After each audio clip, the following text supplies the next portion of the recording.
We are back with Brian Hardin, the author of this new book, Sneezing Jesus, How God Redeems Our Humanity. So you tell a lot of great stories in this book, but the one that I really chuckled at and loved was the story of you in the middle of the desert. Your car gets stuck, and you learn a valuable lesson, one that we've all read about loving your neighbor, but truly just personified in this moment. Tell us the story.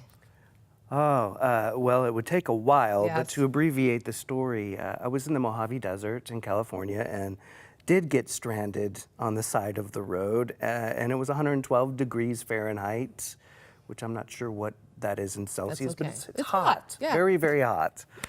And I was stuck, and the nearest town was 30 miles away, and there was no one passing me by, and finally someone did.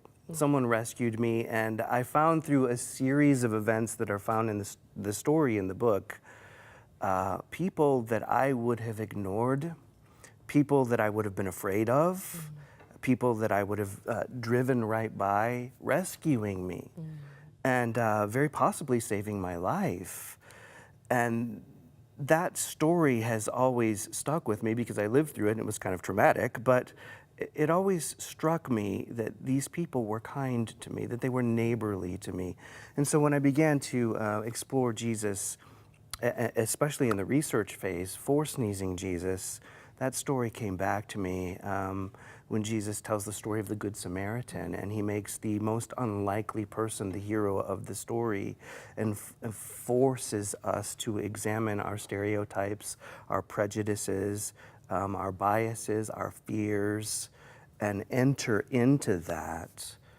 We find the story of the Good Samaritan, and I experienced that story firsthand with Good Samaritans who rescued me in the desert. And as I read that, I thought about the fact of the world that we live in today, and thinking about the Good Samaritan, and here you had someone who was unlikely to help the Samaritan, who helped him, took care of him. And I think of how that reflects in our world today and how Jesus wanted us to live that. You even bring up the point that, you know, if you had seen yourself driving by, you might have not picked up yourself. Right. And again, Jesus is trying to show us that in our humanity, the expectations that are left for us to carry out. Yeah, I mean, that story comes from a series of questions that Jesus was receiving from a religious leader. What do I need to do to inherit eternal life? And Jesus said, how do you read this? And the man gave the great commandments. Love the Lord your God with all your heart. Love your neighbor as yourself.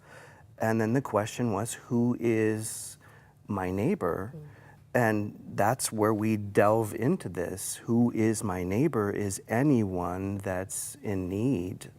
Anyone that we find that needs to be shown mercy in any kind of way. And what we realize between those two commandments, love the Lord your God with all your heart, love your neighbor as yourself, is that this is not something that's possible for us to do without humanity and divinity being intertwined and in collaboration. And so when we understand that the risen Christ is within us, this Jesus is within us, and we're collaborating with him in the world, then we can begin to love our neighbor as ourselves. What is the biggest lesson as you studied Jesus and studied his humanity here on earth? What is your biggest lesson, your biggest takeaway about what Jesus left behind in that memory and that and how we're supposed to live our lives? I mean, I think it's that humanity matters. So much of our faith journey is about defleshing ourselves, like dehumanizing ourselves, figuring out a way to just kind of get through so that we don't have to be human anymore. And so that we can move into this other space of eternity where things are supposed to matter. Why would God send his son to die for a species that was doomed and had no meaning or value?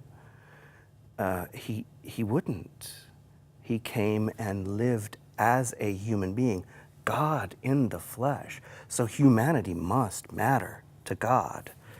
And it's just changed my paradigm. It's made life more immediate to me right now, as opposed to trying to defer things into the future. It matters right now. Humanity matters right now, and we're a part of redeeming it. Thank you again, Brian. Thank you.